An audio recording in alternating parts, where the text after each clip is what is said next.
عزیزان یه نکته در مورد ماشینای تیبا، ساینا، کویک، اطلس بهتون بگم. اگر موقع ول کردن کلاچ یه تقه میزنه، یه صدای شکستگی ریز از چرخ‌ها احساس میکنید، دوستان دقت بکنید، حتما مهره سرپولس رو یه آچرکشی بکنید.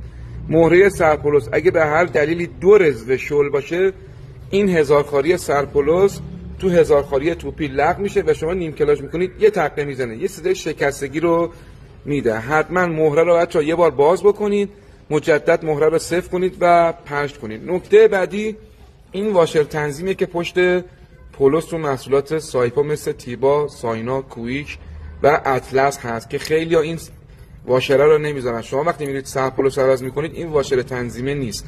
اگر این واشر تنظیم رو نذارید، خلاصی بین توپی و سرپولس میفته و دوباره مهره رو شل میکنه و تو نیم کلاچ صدای تقه یا شکستگی رو احساس میکنید. این مهره سرپولس و این واشر رو حتما